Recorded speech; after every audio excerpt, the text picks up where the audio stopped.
Hello and welcome back to Mo the Therapist. This is your girl Mo, and today for our crystal current episode, we are looking to talk about hematite. This is episode 3, and I hope you are ready to get cozied in with a notebook, your favorite beverage, and a pencil to take a few notes if you'd like. Let's get started.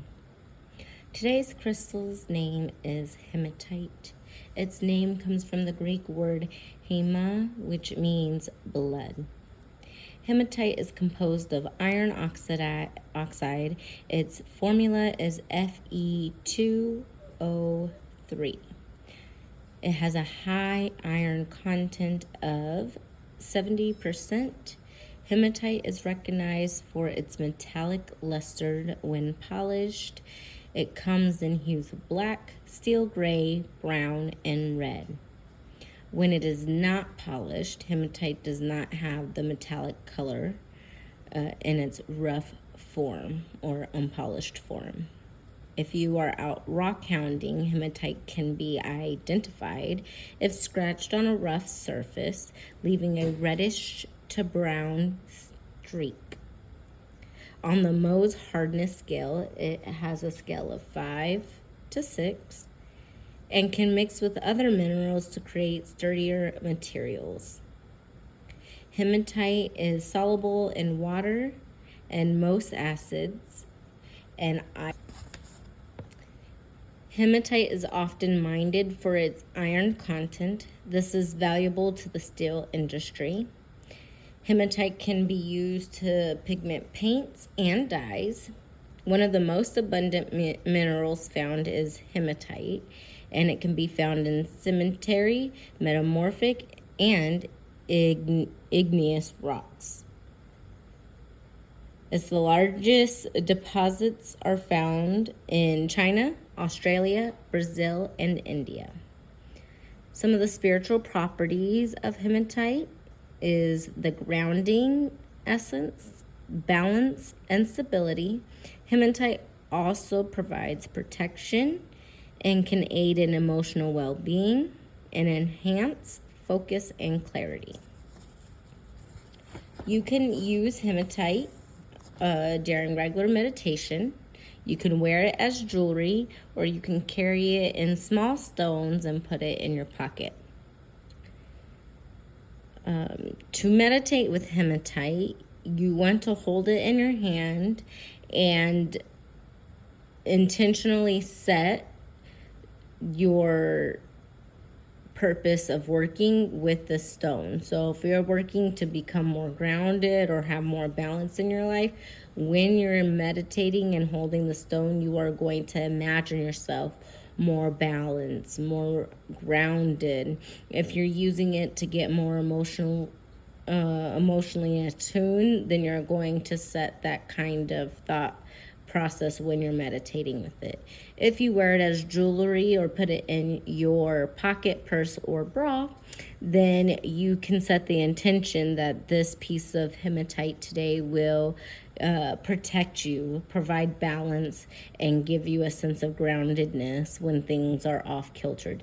This is especially good in like a workplace. I also would like to use, like, I've used black tourmaline in a workplace as well as black obsidian. And then I've also paired it with clear quartz, those two stones. I would do research with hematite and clear quartz because some stones you don't want to use clear quartz to amplify. I mean, I think hematite might be a good one because you would be more well balanced if you are using clear quartz, because clear quartz is a very amplified stone. It's a stone that's going to amplify the other stones it's with. So we've studied leopard skin jasper, and leopard skin jasper was great for endurance and being physically fit, and stamina are the ones that really stuck with me. So if I was trying to become like a bodybuilder say, I would use that stone to keep with me when I'm working out, but I would pair it with the clear quartz to amplify that. For sodalite, since we also learned about sodalite already, sodalite is a good stone for intuition and helping you speak your truth, keeping yourself grounded with your throat chakra and your third eye. So then I would use clear quartz to amplify those aspects of the stone of sodalite. So that's how I would use clear quartz to work with other stones. But in this case with hematite, you would use it to help keep yourself grounded, balanced, emotionally well. You could even use it to enhance your focus and clarity if you are wanting to pair hematite with another stone. That's what I usually do, is pair certain stones together if I'm carrying them around or using them as jewelry. So some of the ways you can cleanse hematite is doing a salt cleanse. You could smudge it with smoke. I would use white sage or Palo Santo. And then you want to make sure if you're smudging it, use some intention with it too. Don't just clear it, but like set some kind of intention with it. And it is not recommended to put it in water. Hematite should not go in water because of its iron properties, and it could cause rust on your stone. However, if you do research, you will see some people say you can use mild soap and warm water, but you need to ensure that you're drying the stone so very well. At this time, I am going to do a card pull to see what the energy of hematite has for us this week, today, whenever it is that you come across this video and watch it all the way through.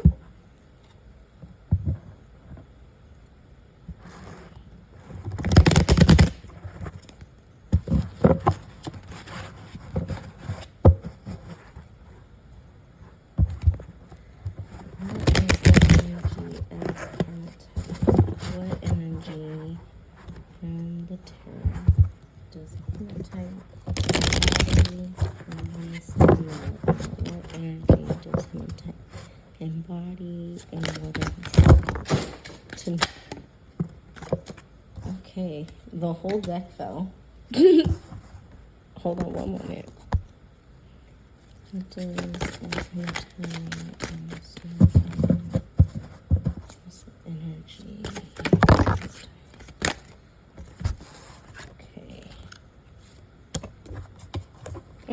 Interesting. So when I do the pulls for the crystals, I just kind of do whatever feels right. I don't really have a set amount, but I like them to come out one at a time, or to allow me to pull them out. So we have the Nine of Swords, which talks to me about release.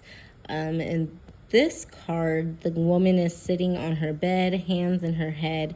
She is crying, in my opinion, but there are peonies or roses on her comforter. And the colors are pink and teal, so it's giving me heart chakra, throat chakra. You could be a person at this time when you're listening to this that is struggling with your emotions. So you could have just seen the picture of the hematite and felt very drawn to that picture. And there is a lot of gray in these cards too, which is actually very interesting because the crystal itself is a steel gray color. But there's also a lot of blue and turquoise in these cards. So you could be a person that has in the past struggled with your emotions, but you are now clearing that energy. You are now learning how to break free from that energy, how to find peace with where that pain has brought you to today.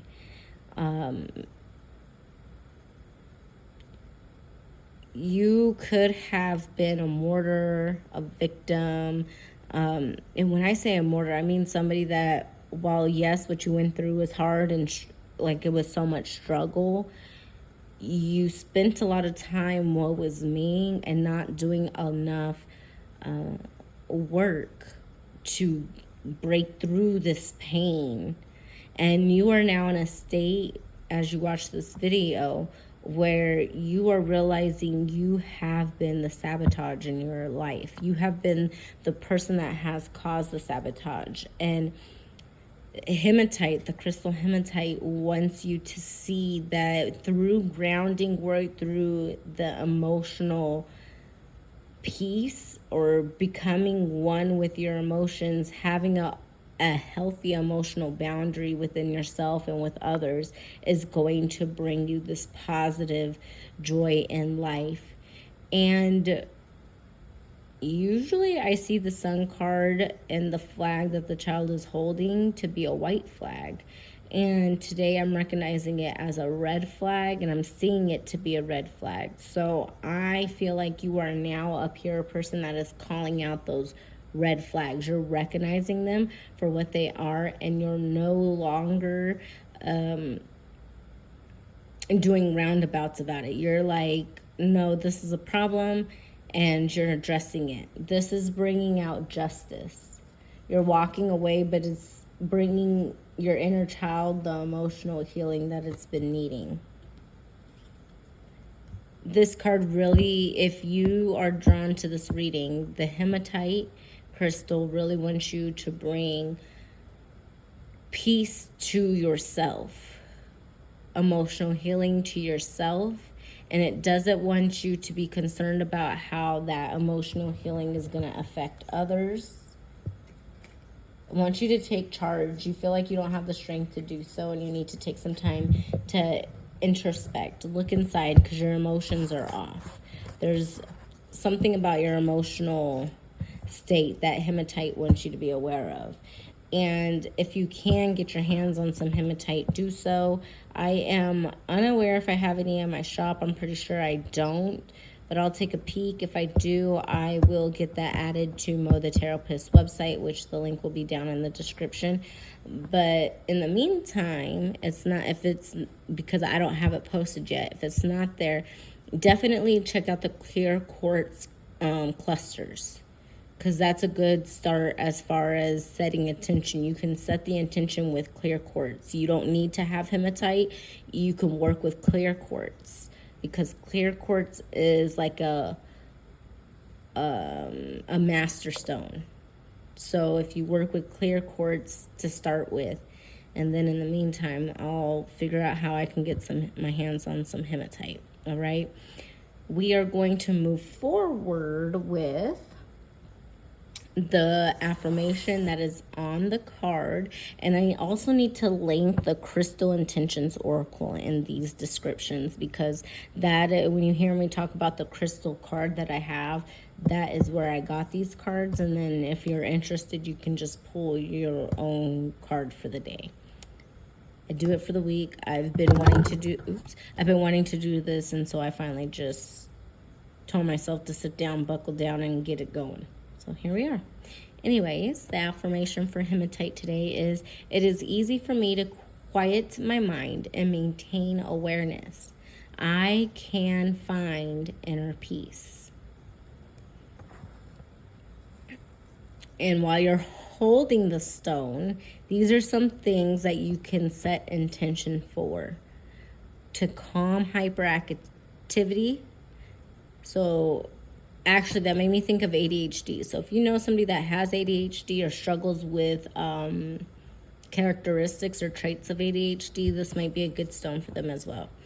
This also is a good stone for staying grounded and focused, to repel negative thought energy, release annoyance and distraction, and encourage inner peace and a quiet mind.